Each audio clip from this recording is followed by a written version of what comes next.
राम राम. मी Prakash Mahajan, Mahajan end Mahajan YouTube चॅनलसाठी.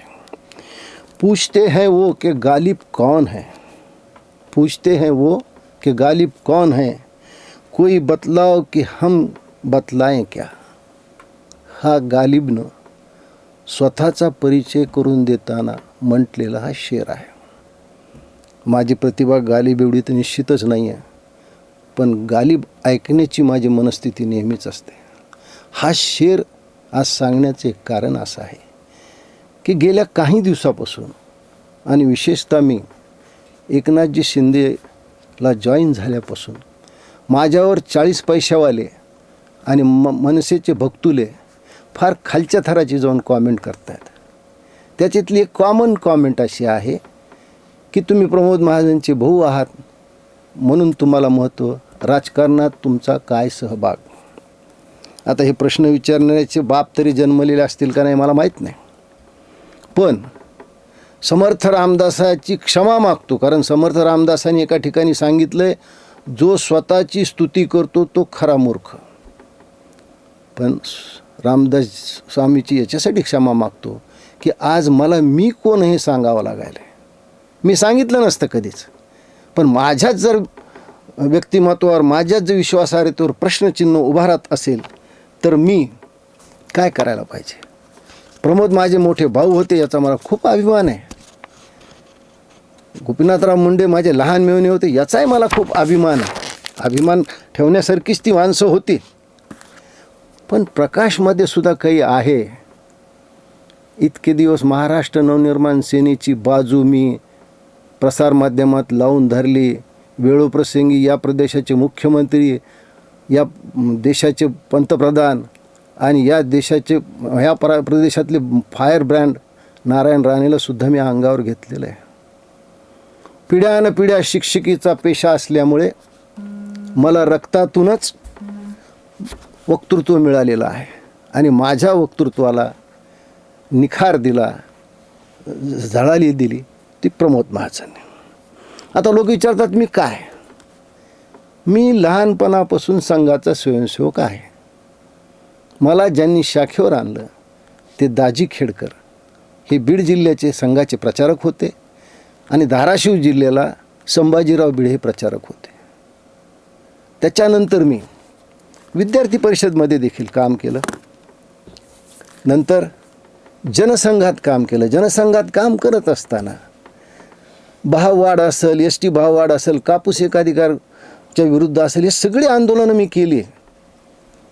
अहो, मराठवाड्यात जे फार मोठं आंदोलन गाजलं 73-74 साली, ते विद्यार्थी आंदोलनात माझा सक्रिय सहभाग होता.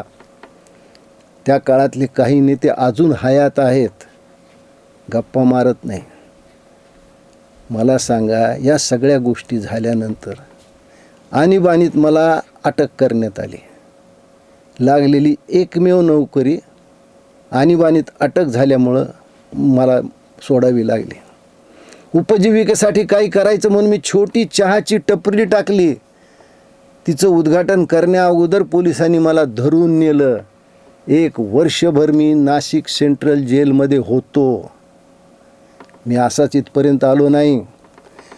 माननीय राजसाहेबांना 2009 साली ज्यावेळेस अटक झाली होती रत्नागिरीत, त्यावेळेस या संभाजीनगरमध्ये एकट्या 4 सहकार्यासह मी पूर्ण क्रांती चौक अडवून धरला होता. मी काय केलं नाही. प्रमोद महाजनचा भाऊ आहे तर माझ्यासाठी अभिमानाची गोष्ट आहे, पण मी सुद्धा लहान मोठा कार्यकर्ता आहे. आणि सगळ्यात महत्त्वाची गोष्ट की पंतप्रधान मोदींच्या शपथविधीला 2024ला माननीय राज ठाकरेंना बोलावलं नाही याच्याविरुद्ध आवाज उठवणारा मी एकटाच आहे.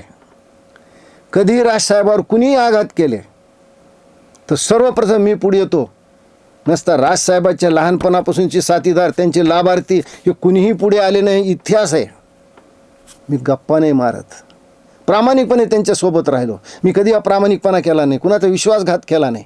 पण ज्यावेळेस आपलं महत्त्वच तिथं काही नसेल, आपण असण्याने नसण्याने काही फरक पडत नसेल, तर मी बाजूला झालो.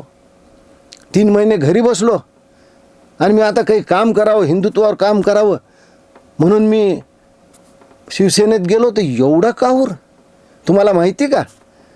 अजित पवारांसोबत भारतीय जनता पक्षानं ज्यावेळेस सरकार स्थापन केलं, अजित पवारला ज्या दिवशी सरकारमध्ये घेतलं तो दिवस होता जून 2.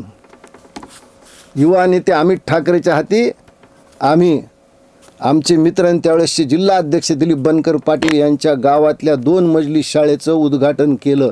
त्याच वेळेस ही बातमी आली आणि मी सरळ 3 जूनला बीडला गेलो. बीडच्या कलेक्टरला सांगितलं की मला आणीबाणीच्या काळात अटक होतो याचा जो सन्मान निधी मिळतोय तो मला नको आहे. मला बीड जिल्ह्याच्या कलेक्टरनं कारण विचारलं. त्यांना मी कारण सांगितलं की ज्यांच्या विरुद्ध आम्ही आंदोलनं केली ते सरकारमध्ये असताना मला हे पेन्शन घ्यायची नाही. वयाच्या 74व्या वर्षी 20,000ची पेन्शन दरमहा मिळणारी नाकारणारा प्रदेशातला नाही तर मी देशातला एकमेव माणूस आहे. अजून मी काय करायला पाहिजे? आणि तुम्ही मला प्रत्येक वेळा म्हणता की तू कोण आहेस, तू प्रमोद महाजनचा भाऊ आहे. अरे मी काय तुम्हाला सांगायला पाहिजे? बऱ्याच गोष्टी मला सांगायच्या आहेत, पण मला नेहमी रामदास स्वामीची ते पुन्हा वचन आठवतं की जो स्वतःची स्तुती करतो तो खरा मूर्ख.